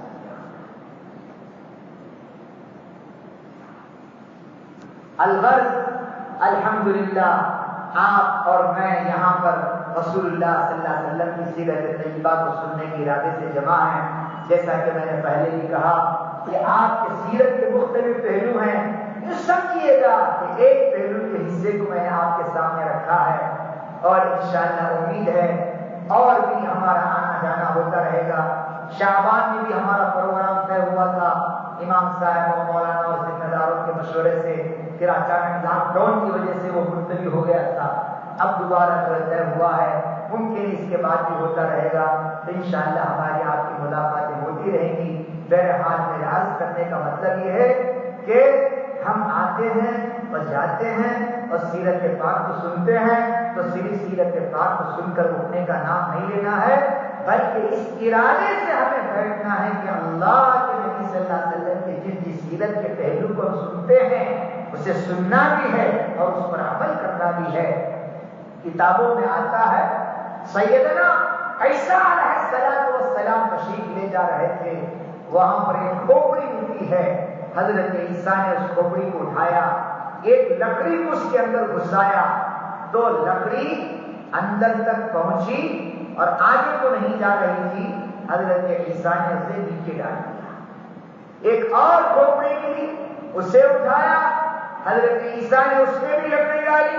اس کان سے گئی اس کان سے نکل گئی، حضرت عیسیٰ نے اسے بھی پھینک دیا۔ ایک اور کھوپڑی اٹھائی اور اسے ڈالا تو اندر ڈالا، ڈالنے کے بعد وہ نہ ادھر نہ ادھر بلکہ اندر اتری، اپنے سینے سے اسے لگا لیا۔ لوگوں نے کہا کیا حکمت تھی، ان دو کو تو آپ نے پھینک دیا اور اس کو آپ نے اپنے پاس رکھ لیا، تو آپ نے فرمایا پہلی کھوپڑی وہ تھی جو لکڑی جا ہی نہیں رہی تھی، یعنی وہ حق بات سننے کو تیار نہ تھی، میں نے کہا یہ ہمارے قابل نہیں ہے، پھینک دیا۔ دوسری وہ تھی جا تو رہی تھی لیکن ایک کان میں جاتی ہوئی تو دوسرے سے نکل گئی، یعنی کہ نیک بات سنتی اور پھر نکال دیتی، میں نے پھینک دیا۔ تیسری وہ تھی جو داخل ہوئی اور اندر اتری، تو میں نے کہا کہ یہ سنتی ہے اور عمل کرتی ہے، محبوب ہے، میں نے رکھ لیا۔ تو ہمیں بھی اس تیسری قسم کی کھوپڑی بننی چاہیے کہ رسول اللہ کی سیرت کو ہم نے سنا ہے تو پھر اس پر ہمیں عمل بھی جو ہے کرنے کی فکر کرنا ہے۔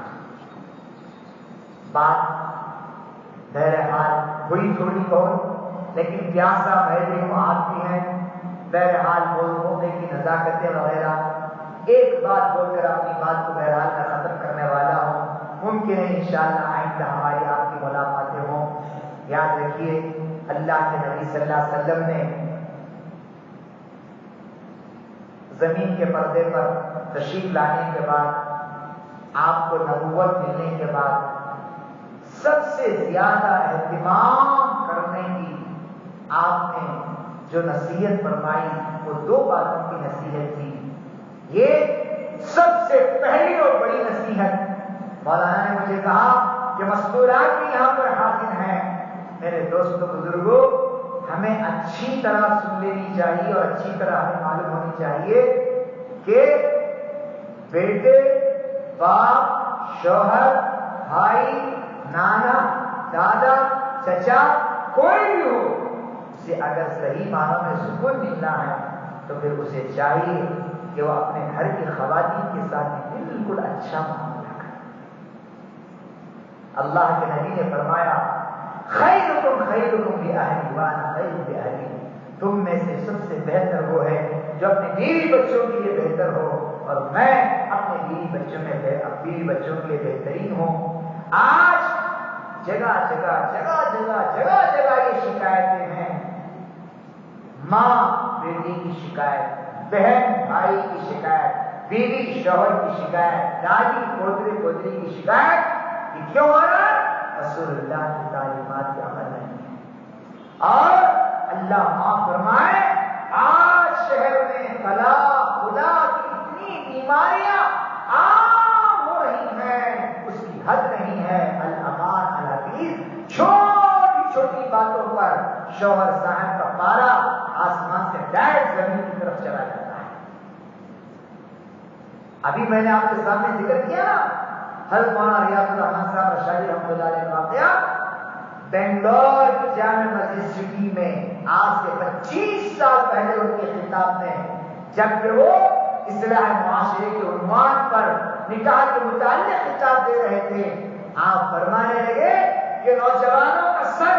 ایسا ٹیڑھا ہو گیا کہ حضرت کہنے لگے کہ ایک نوجوان میرے پاس آیا اور آ کر کہنے لگا کہ میں نے اپنی بیوی کو طلاق دے دی۔ میں نے پوچھا کہ قصور کیا تھا؟ آپ بھی سن کر ہنسیں گے قصور، کہا شوہر چائے لاؤ، بیوی چائے لائی، بجائے گرم چائے کے ٹھنڈی، کہا جا طلاق کی چائے ٹھنڈی۔ کہا پاگل ہے، دماغ خراب ہے، ٹھنڈی چائے۔ میرے دوستو، ہم سب کو معلوم ہونی چاہیے اللہ کے نبی صلی اللہ علیہ وسلم نے عورتوں کا کس قدر لحاظ کیا، خاص کر اپنے بیویوں کے بارے میں اللہ کے نبی نے کیسا بہترین رویہ اور طریقہ اختیار کیا۔ میرے لڑکے بھی گھر آتے ہیں، دل مارتے ہیں، اس کی امی اور بہن جلدی نہیں بولتی، وہیں سے برستا ہے بچہ، کتنی دیر سے کھڑا ہو؟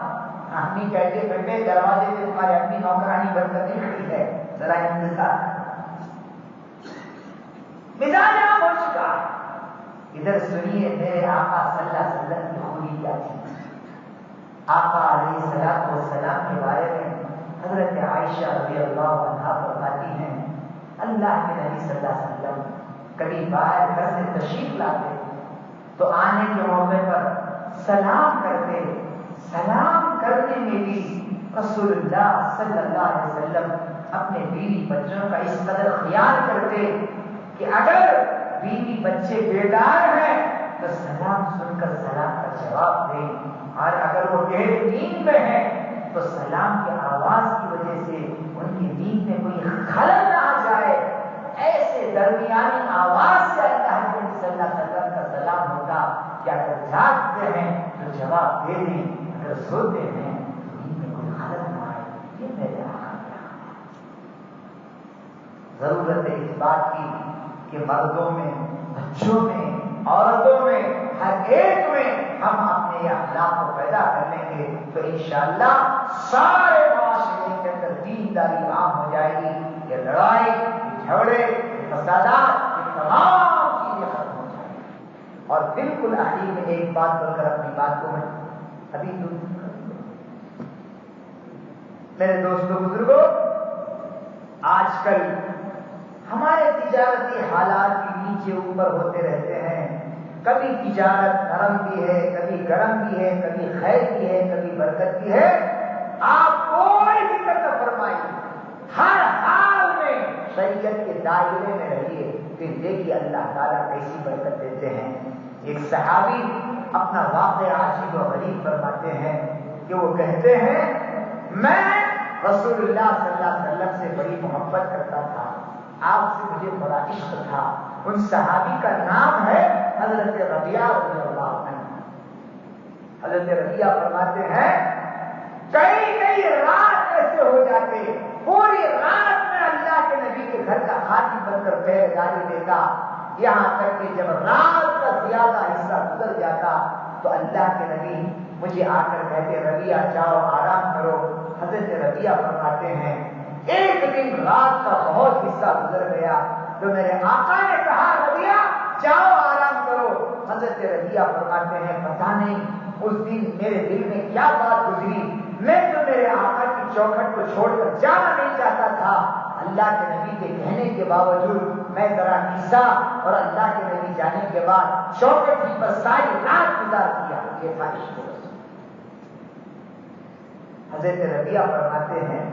جب صبح ہوئی تہجد سے حضور فارغ ہوئے تو دیکھا دروازے پر میں ہوں تو اللہ کے نبی سمجھ گئے کہ میں تو پوری رات نہیں گزارا۔ میرے اس خدمت سے حضرت ربیعہ فرماتے ہیں اللہ کے نبی اتنا خوش ہوئے، فرمانے لگے ربیعہ مان کیا مانگتا ہے تیرے لیے میں دعا کر دیتا ہوں اللہ تیرا بیڑا پار کر دے گی، مان کیا مانگتا ہے کہ ہماری اتنی محبت تمہارے لیے ہماری ہے، مانگو کیا مانگتے ہو۔ حضرت ربیعہ فرماتے ہیں میں سوچ میں پڑ گیا کہ اللہ کے نبی کہیں تو میں کیا مانگوں اللہ کے نبی سے۔ حضرت ربیعہ کہتے ہیں کہ میں فکر میں پڑ گیا کس چیز کو مانگوں اللہ کے نبی سے۔ انہیں یقین تھا میں کہوں کہ قارون کے خزانے مجھے چاہیے اللہ کے نبی دعا فرمائیں تو اللہ کے نبی دعا کر لیتے، کوئی تعجب نہ تھا۔ باغ مانگو باغ ملتا، مکان مانگو مکان ملتا، بیوی مانگو بیوی ملتی، دولت مانگو دولت ملتا، سب کچھ ملتا۔ لیکن میں سوچ میں پڑ گیا کیا مانگوں۔ میں نے کہا نبی جی مجھے شام تک کی مہلت دیجیے گا، میں غور و فکر کر لوں گا پھر آگے کہوں گا آپ سے کیا مانگنا ہے۔ یہاں تک کہ حضرت ربیعہ فرماتے ہیں دوسرے دن کا شب آیا، پھر میں اللہ کے نبی کی خدمت میں گیا، وہی محبت بھرے انداز میں اللہ کے نبی نے مجھے پوچھا ربیعہ مانگو کیا مانگتے ہو؟ تو حضرت ربیعہ کہتے ہیں میں بار بار اللہ کے نبی سے دہراتا رہا، اللہ کے نبی وعدہ سچا ہے، وعدہ سچا ہے، وعدہ سچا ہے۔ اللہ کے نبی بھی ذرا شجر پڑ گئے کہ کیا پوچھنے والے ہیں، کہا ہاں کہو کیا کہتے ہیں۔ حضرت ربیہ کہتے ہیں میں بہت غور و فکر کیا، میں چاہتا مال اور دولت اور دنیا مان سکتا تھا، لیکن مجھے معلوم ہے یہ سب چیزیں فنا ہونے والی ہیں۔ میں بہت ادب سے اللہ کے نبی سے عرض کرنے لگا، نبی نہ مجھے مال چاہیے، نہ دنیا چاہیے، نہ باغات چاہیے، نہ حور چاہیے، نہ فنا چاہیے، نہ فنا چاہیے، ایک چیز مجھے چاہیے وہ ہے جنت، اور جنت میں بھی میں وہاں رہوں جہاں آپ رہیں، یعنی کہ جنت میں آپ کی سادگی مجھے نہیں۔ بھائی میری بات سمجھ رہے آپ؟ میری بات سمجھ میں آ رہی ہے نا؟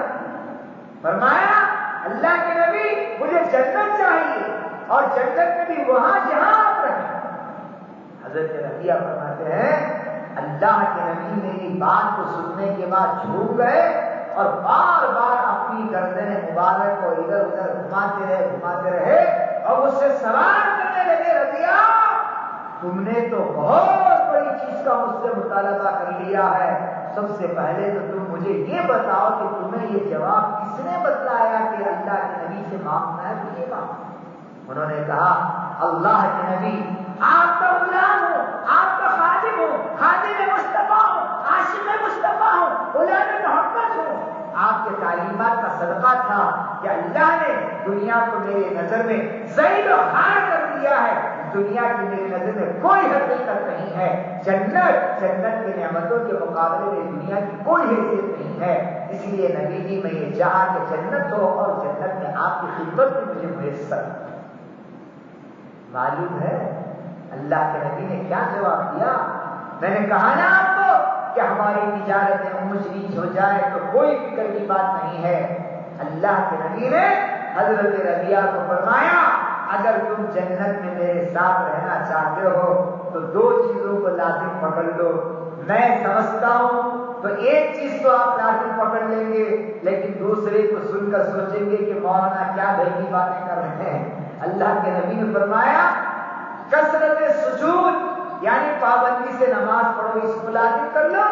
دوسری چیز فقیر اور مفلسی کو لازم کر لو، جنت میں وہی میرے ساتھ ہوگا جو دنیا میں جس درجے کا فقیر اور تنگ دست تھا۔ کیا مطلب؟ کیا اللہ کے نبی فقیری کی تعلیم دے؟ نہیں۔ آج انسان مال کی محبت میں حلال اور حرام کی تمیز کے بغیر بھیگتا ہے۔ اللہ کے نبی نے فرمایا اللہ کسی مصلحت سے مال میں کمی کرنے ڈرو نہیں ہے، اس کے بدلے میں اللہ تعالیٰ تمہیں آخرت میں جنت کی نصیب فرمائے۔ تو الغرض میرے دوستوں بزرگوں، تجارتوں کے مالک تو اللہ ہے، نفع نقصان کے مالک اللہ ہے۔ الحاصل اللہ کے نبی نے جس طریقے سے ہمیں تعلیم دی، کثرت سجود کو ہم لازم پکڑیں، حلال تجارت کو مضبوط پکڑیں اور زکات کو ہم پابندی سے ادا کریں، پھر دیکھیے آپ اللہ تعالیٰ آپ کو کیسی برکتیں دیتا ہے۔ الحمدللہ بنگلور شہر میں ہمارا بار بار آنا جانا ہوتا رہا ہے،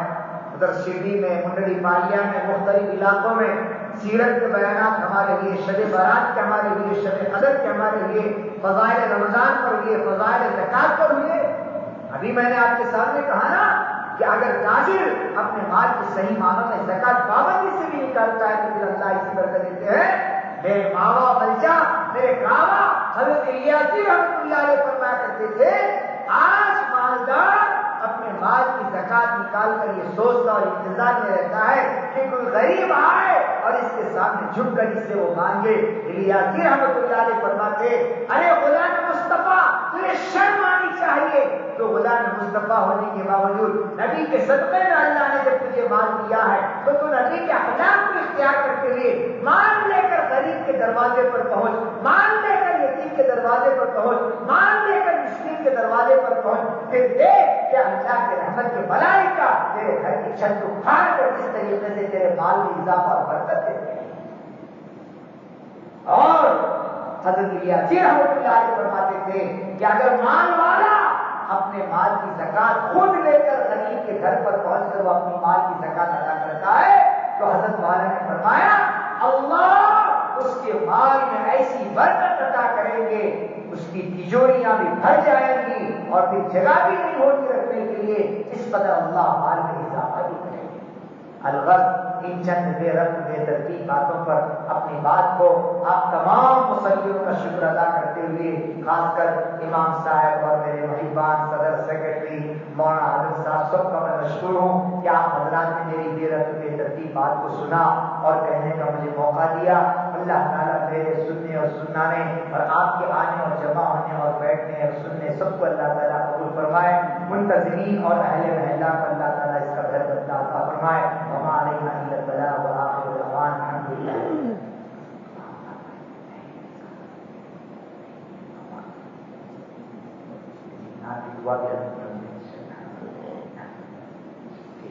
فرمایا نبی جلال ولی قواسم سلطان ابن حضرت شکریہ اللهم صل علی سیدنا مولانا محمد وعلى ال سیدنا مولانا محمد وبارک وسلم۔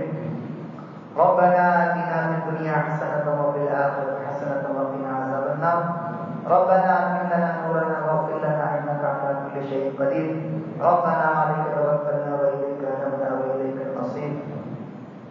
لا إله إلا الله الحليم الكريم، سبحان الله رب العرش العظيم، والحمد لله رب العالمين۔ اے اللہ سب کے گناہوں کو معاف فرما، ہمارے خطاؤں سے درگزر فرما، رحم کا معاملہ فرما، کرم کا معاملہ فرما، غفاری کا معاملہ فرما، ستاری کا معاملہ فرما، عفو عافیت کا معاملہ فرما، درگزر کا معاملہ فرما۔ اے اللہ تیرے آقا محمد رسول اللہ صلی اللہ علیہ وسلم کی سیرت کو سننے کے ارادے سے ہم جمع ہوئے تھے۔ اے اللہ اس مجلس کو ہمارے لیے ذخیرہ آخرت بنا۔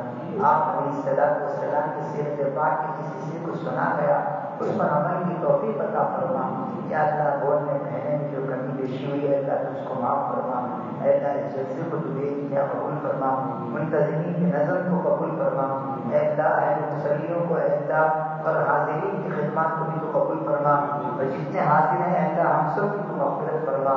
ہمارے کاروبار میں برکت عطا فرما، ہمارے پریشانیوں میں دور فرما، ہم میں سے جو بیمار ہیں صحت عطا فرما، ہم میں سے جو مقروض ہیں قرض داری سے ضرور روشی نصیب فرما۔ جتنے بے نکاحی لڑکیاں ہیں سب کے لیے حلال مناسب جوڑے اور پاکیزہ جوڑے نصیب فرما۔ اے اللہ ہم نے جو مانگا وہ بھی عطا فرما، جو مانگنے سے رہ گئے وہ بھی عطا فرما۔ ربنا تقبل دعانا انك انت السميع العليم برحمتك يا ارحم الراحمين۔